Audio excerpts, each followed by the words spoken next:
Fala aí, meu amigo ligado no Toque Passa, chegando nessa segunda-feira, numa semana especialíssima. Meu amigo, chegou a hora, tá on the clock, tá rolando. O draft começa nesta quinta-feira, então aquela expectativa tremenda, porque é uma semana importante, uma semana decisiva. Teremos 3 dias aí dos seus times buscando os novos astros, buscando os novos nomes que podem fazer parte aí da história da NFL, por que não imaginar que nós teremos um Hutchinson sendo considerado um dos melhores pass rushers de todos os tempos. Tem outros grandes nomes, tem uma secundária maravilhosa nesse draft, uma classe de wide receivers muito boa mesmo. Então, muita expectativa para o draft que começa nesta quinta-feira. Temos a primeira rodada, na sexta-feira teremos a segunda e a terceira, e no sábado, aí, sequente, da quarta até a sétima rodada acontecendo. O Toque Passa vai acompanhar, teremos vídeos todos os dias aqui, tem vídeo amanhã, na quarta, na quinta-feira, tem mock draft novo também, e teremos na sexta-feira já aquela avaliação do que foi na primeira rodada. Na segunda-feira que vem a gente volta para falar o que aconteceu nos outros rounds, se tivemos alguns steals, fazer uma avaliação de quem foi bem, quem foi mal. Então fica ligado no Toque Passa. Faça aquele convite de sempre para você, dá aquela curtida no vídeo, deixar seu comentário, deixa aí sua opinião, o que você está esperando desse draft, quem que você quer que o seu time pegue, quem que você quer que sobre para o seu time draftar. Também se inscreva no canal e clica no sininho aqui embaixo para receber notificação sempre que um vídeo novo for publicado. E também faço aquele convite sempre para você, se você puder colaborar com o Toque Passa, nós temos o nosso clube de membros, é um clube modesto, não quero fechar conteúdo, tô fazendo mais ou menos a fórmula que acontece lá naquela outra, na roxinha, né? Naquela outra rede de vídeos aqui, que você pode colaborar com quem produz o conteúdo. O conteúdo tá aberto, a pessoa vai ver conteúdo de qualquer forma, mas quem puder colaborar para a gente manter esse trabalho aqui. Então quero agradecer quem chegou agora, os últimos a chegarem aqui foram o Gabriel Coelho e também o Cristiano Metralha. Muito obrigado mesmo por apoiar o projeto do Toque Passa. Temos lá o nosso grupo no Telegram, então bate-papo tá rendendo. Então fica ligado, né? Vamos nessa. Se puder fazer parte, sempre faço questão de agradecer de coração todo mundo que faz parte do nosso clube de membros. E agora vai lá, roda a vinheta. Também vou começar mandando um abraço aqui, esqueci de falar aqui, ó, o José Felipe, que é filho do Renan Dias, que faz parte do nosso clube de membros aqui, ele que é um apaixonado torcedor do Chicago Bears, na brincadeira aqui, é um cabeça de queijo, um torcedor dos Packers, que sofre bastante com essa equipe aqui, tem sofrido bastante, é uma expectativa, o time é bom e depois vai lá e não ganha. Então, um grande abraço para o José Felipe, que gosta muito dos Packers. E é legal demais, né? Ele tem 9 anos, o Renan me falou que tem 9 anos, e é um cara que já sofre pelo time no futebol americano. Você vê uma nova geração chegando, pessoal curtindo, e é uma galera que vai ter uma relação diferente que a gente tem com o futebol americano, né? Porque a gente foi descobrindo ao longo da vida, né? Eu tive contato lá, eu já tinha uma certa idade quando eu tive contato com o futebol americano, o pessoal vai descobrindo aos poucos, mas essa geração, desde pequeno, já vai ter uma ligação com o time, então forma uma relação muito mais especial, que vai sofrer muito mais também e que vai se aproveitar, vai se deliciar muito mais com o futebol americano. Eu fico muito contente de ver uma nova geração. Então, grande salve para você aí, José Felipe. Vamos começar falando aqui da atualização da novela Deebo Samuel, né? Porque no final de semana aí muitas coisas surgiram, papo daqui, papo de lá, muita especulação para onde vai. Não, os 49ers vão segurar, o que vai acontecer? A gente não tem muitas novidades mais concretas, né? Mas tem esse videozinho que eu fiz questão de pegar nas redes sociais, porque dá uma dica do que é o clima, né? O pessoal lá numa boate, aí num clube, levantou uma placa aí dizendo que o Deebo vai permanecer em São Francisco, e aí ele fez um sinal de tipo, corta. Não, não é muito promissor, não é muito interessante ver isso não, porque era um momento de descontração, ele podia só rir, cair fora, mas ele fez um sinal de que não é legal, vai nessa. É difícil imaginar o que vai acontecer com o Deebo. Os 49ers terão que decidir o que vai acontecer, e essa semana é muito importante. O timing é muito bom para o Deebo dar esse ultimato, né? Por mais que essa notícia já seja de outros dias ali, né? Só vazou no final da semana.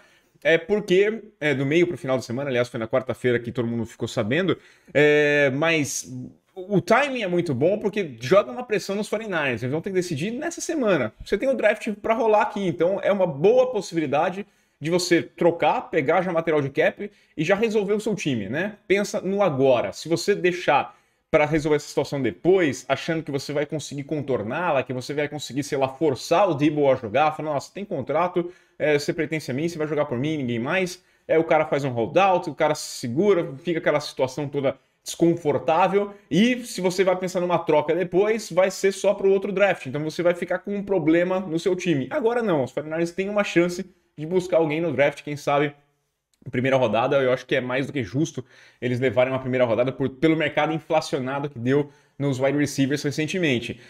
Então tem que pensar o que vai fazer a equipe do 49ers nos próximos dias. Eu acho ainda que vai rolar alguma decisão ou para acertar, né, tentar convencer o Debo de alguma forma ou outra, não sei quão quebrado está o relacionamento entre as partes, mas pode rolar, e também pode rolar uma troca, quem sabe o Debo indo para outro time. É uma notícia ruim que eu acho pro Trey Lance, né? Você imaginar que o Trey Lance tá naquela expectativa de viver a temporada dele, a primeira temporada dele como quarterback titular da equipe do San Francisco 49ers. Tudo levou a crer a isso. O cara é draftado na primeira roda, no primeiro round da temporada passada, passa um ano como backup, tendo algumas poucas chances, graças às lesões constantes do Garoppolo, expectativa de que ele seja o dono do time, né? Quando perde a final da NFC, todo mundo fala assim, agora acabou o capítulo de Jimmy Garoppolo, o time é do Trey Lance. E não é bem assim, porque o Garoppolo tá lá ainda, aquela situação toda desconfortável, pode pintar o papinho, e você imagina só, você ter essa sombra, você ter esse fantasma do Garoppolo lá no banco de reservas, que queira ou não, o assunto vai ser discutido quando ele perder uma partida, quando ele não tomar a decisão correta, vão falar assim, ó, você tem no banco um cara que já jogou Super Bowl, que já chegou em final de NFC, então tem condições de levar seu time mais adiante, e aí você perde ainda uma das principais armas desse ataque, né? O Deebo Samuel é um cara que seria muito importante para o desenvolvimento de um jogador como o Trey Lance. Então vamos aguardar, olha, é uma semana que promete bastante. Na sexta-feira tivemos também uma notícia aqui do Adam Schefter, que publicou a informação de que o Tampa Bay Buccaneers conseguiu chegar a um acordo, uma reestruturação do contrato do Tom Brady, abrindo mais espaço no cap lá na equipe da Flórida, né? Eles tinham um cap que era de 4,4 milhões, agora está em 9 milhões. A gente vai lembrar que eles vão gastar por volta de 3 milhões para assinar com os calouros que vão vir do draft, né? Esses caras recebem dinheiro e eles ocupam espaço no cap, então cerca de 3 milhões ficam para assinar os contratos com os calouros, e você vai ter então 6 milhões aí para negociar. Vamos imaginar, né? Você tem aí um Ndamukong Kongsu ainda que está fora, né? Não sei se ele volta, 35 anos, acho que é um cara já mais veterano, melhor você buscar alguém no draft, mas será que é um espaço para acomodar ali, quem sabe, o Rob Gronkowski? O Gronkowski está sem contrato, não falou nada, não decidiu se vai, se fica.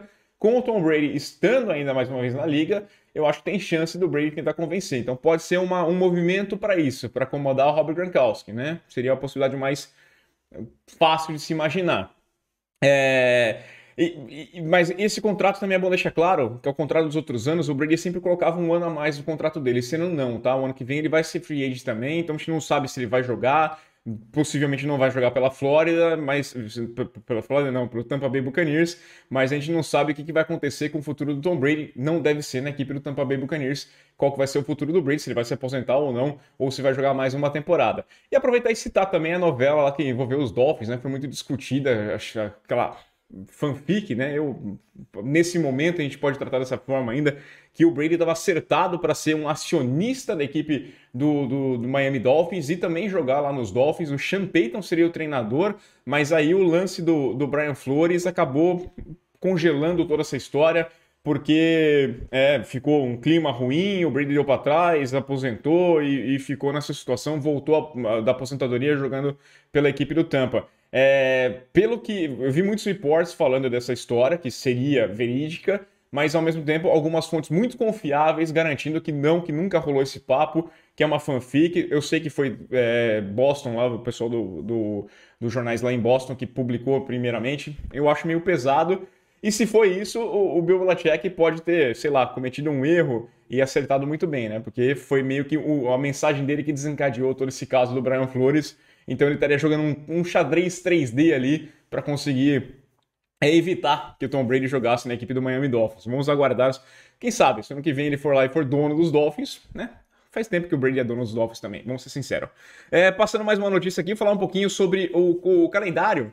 Foi anunciado, também a NFL oficializou que no dia 12, próximo dia 12 de maio, nós teremos aí o calendário completo sendo anunciado, já venda de ingresso, vai ter desconto para quem comprar, desconto na loja da NFL, um monte de coisa assim, mas a gente vai ter alguns spoilers, né? Já na quinta-feira no draft a gente vai saber qual que vai ser o primeiro Thursday Night Football, né? Que vai passar na Amazon, e a gente vai ter dia 15 de setembro será o primeiro Thursday Night, semana 2, eles vão divulgar qual vai ser esse jogo. Na semana que vem, na outra quarta-feira, dia 4, vai também divulgar os jogos internacionais. Estou na expectativa para saber o que vai acontecer na Alemanha, né? Que teremos o Tampa Bay Buccaneers, né? Qual vai ser esse jogo. Eu estou querendo ir para lá, para a Alemanha, para assistir. E já está certo aqui o Mike North, né? Que é o vice-presidente de transmissões da NFL. Ele soltou a bomba aí falando que no Natal teremos 3 jogos. Dia 25 de dezembro é um domingo, teremos 3 jogos. A NFL vai competir de frente ali com a NBA. Ele falou, com todo respeito, dia 25 de dezembro geralmente é um dia da NBA, né? Os caras têm um monte de jogo lá e todo mundo assiste NBA, mas a NFL vai ter 3 jogos, domingo é dia de NFL, né? Então será uma semana diferente. Thursday Night Football normal com uma partida. No sábado teremos 11 jogos, inclusive um jogo à noite. E aí, no domingo, mais 3 partidas.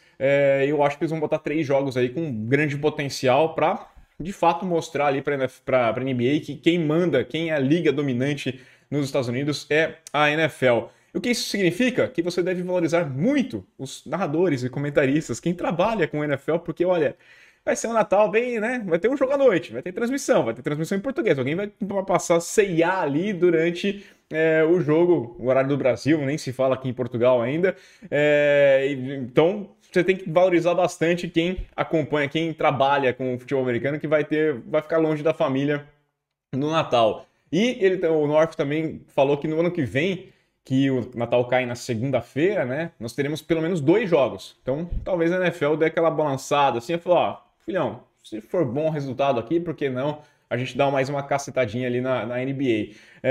Lógico, depois quando for terça, quarta, quinta, sexta-feira não vai mudar, porque a NFL não vai ficar puxando jogo no meio da semana, não vai, mas é meio que para mostrar o tamanho da liga. Agora vamos falar um pouquinho de draft aqui, né? Porque é uma semana de draft, vai ter muitos papos, a gente vai ter vídeos aqui todos os dias. Eu vou fazer aqui embaixo, já tá rolando aqui, ó, o meu primeiro mock draft, né? De versão 1.2 já, porque teve algumas alterações enquanto eu fazia aquele draft. A gente já fez vários vídeos aqui, tem uma playlist de draft também, então você pode conferir várias coisas que eu fui falando, de talentos, de jogadores, running backs, o que seu time precisa, qual que é a minha expectativa para cada uma das equipes. E vou passar um pouquinho da história, é sempre legal, né? Porque o draft foi criado lá em 1935, graças ao running back, o Stan Kostka, que era um running back da Universidade de Minnesota, e o cara era muito bom. 35, 34, ninguém foi melhor que ele. 35, o cara era um monstro e todo mundo queria. E o que o cara fez? Ele deu aquela trucada, ele falou, filhão, não vou assinar com ninguém, né? Como não tinha draft, eu vou assinar com quem pagar mais. Eu vou fazer aqui, eu quero grana. Fez um leilão lá, vocês ficam falando que jogador atual é cheio de mimimi. Em 35 o nego já meteu essa. Falou, não. Meteu um holdout, ficou 9 meses, né, sem assinar com ninguém, aquela expectativa toda, quem que ia levar o Kostka. E até que o Brooklyn Dodgers, sim, naquela época o Brooklyn Dodgers era um time de futebol americano, e ele meteu um contrato de $5 mil. Era o jogador mais bem pago da época, $5 mil, que, claro, você tem que considerar inflação e poder de compra, mas era muita grana para 1935, e ele foi jogar lá no Brooklyn Dodgers, os Dodgers que depois da guerra teve muitos problemas financeiros, acabou sendo excluído da NFL. Hoje ele tem algum tracinho ali de Indianapolis Colts, mas é uma franquia que basicamente não existe mais. Aí o Bert Bell, que era um dos proprietários da equipe dos Eagles em 35, ele ficou incomodado, porque os Eagles não conseguiam levar os talentos, né? O time não tinha muita grana, não era uma equipe muito rica, né? Não conseguia vender tantos ingressos, não conseguia tanta renda.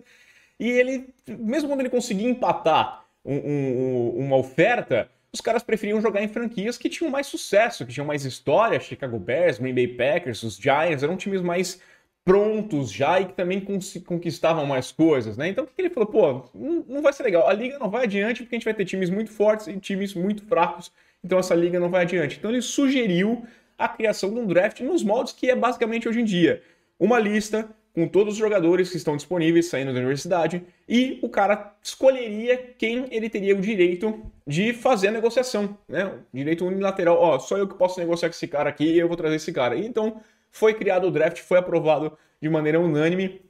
Em 35, inclusive, os Eagles tiveram a pior campanha ali, né? Foram 2-9 e ficaram com a primeira pick. E a primeira pick foi J.B. Wagon, primeira pick da história da NFL. Né? Os caras foram lá e os Eagles não conseguiram assinar, não conseguiram chegar a um acordo com o Jay. Trocaram para a equipe do Chicago Bears, que também não conseguiu assinar o contrato com o cara não quis jogar na NFL e não era uma coisa assim tão incomum, né? Dos 81 jogadores, eram 9 rounds, com 9 times ali, desses 81 jogadores, 24 resolveram não jogar na NFL. Olha só, você imagina só o que aconteceu, como é uma coisa inimaginável hoje em dia, né? O cara ser draftado e preferir não jogar pela liga, mas foi uma ideia legal, né? Eles já tinham trazido o conceito dos waivers, né?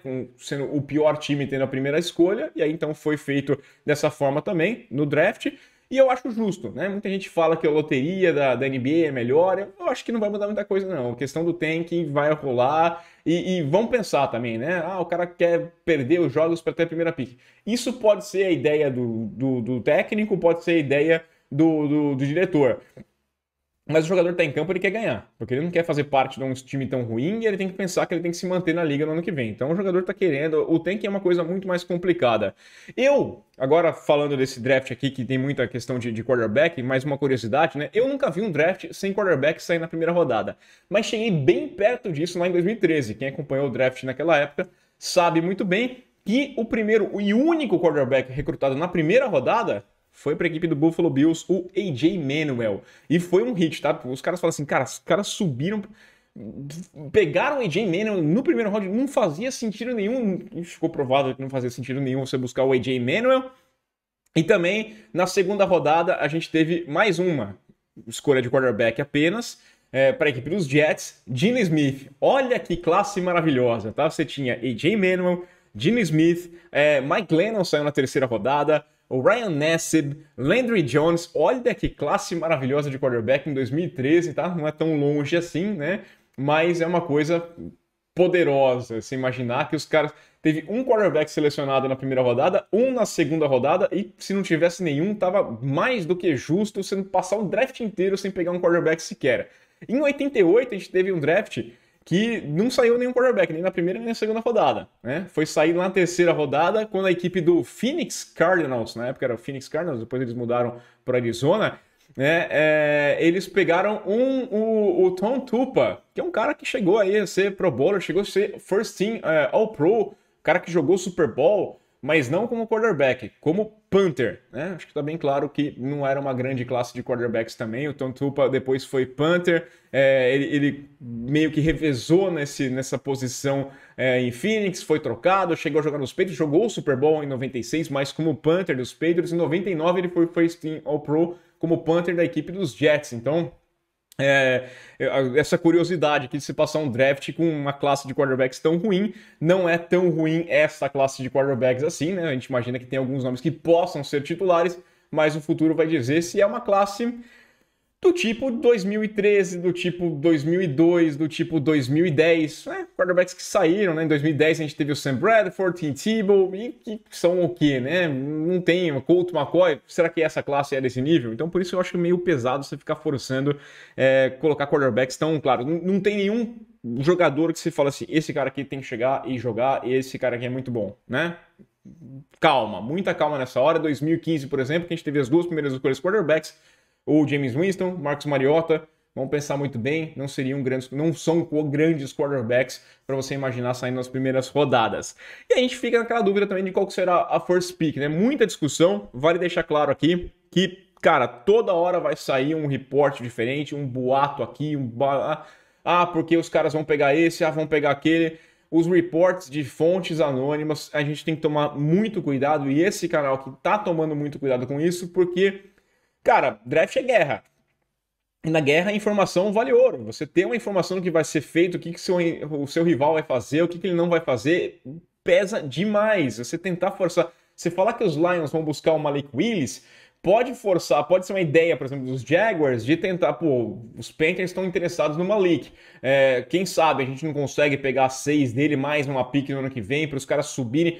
Todos esses boatos acabam originando alguma movimentação dos adversários que sonham em pegar aquele jogador. Então a gente tem que ter muita calma nessa hora, ainda mais num draft que não é tão óbvio a primeira escolha, né? Quem que vai ser aquele cara? Não tem aqueles grandes nomes que eram, né, o ano passado, por exemplo, que a gente sabia que ia sair um caminhão de quarterbacks.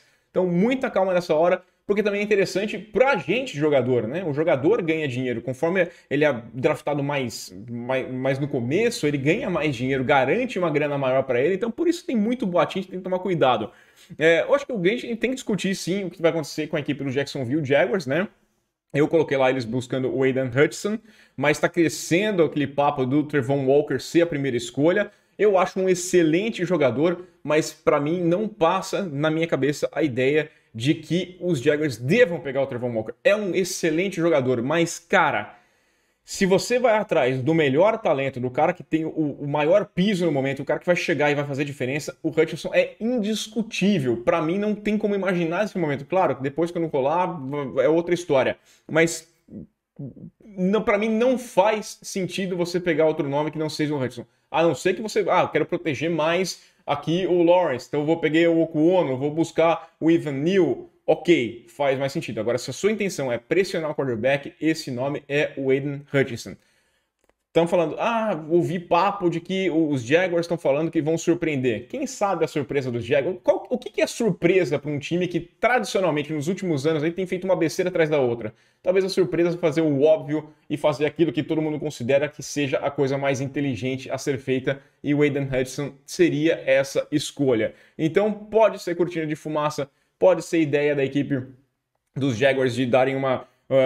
pode ser balão de ensaio para você ver a reação da torcida, que às vezes você está pensando em trocar essa primeira escolha e aí você pega o Trevon Walker lá atrás, na 6, por exemplo. Pode rolar tudo isso aqui, a gente tem que tomar muito cuidado. Eu acho que você tem que buscar, se você levar o Trevon Walker, uma coisa é certa, o tempo inteiro vai ter a comparação com o Aidan Hutchinson. Esse é um problema que os Jaguars podem criar. Se pega o Hutchinson, vão criar depois o papo com o Trevon Walker, mas o Hutchinson teoricamente é o melhor jogador. E se você pegar o Trevon Walker, eles vão estar de olho lá. Aí o Hutchinson vai sair para os Lions, vai chegar jogando em Michigan.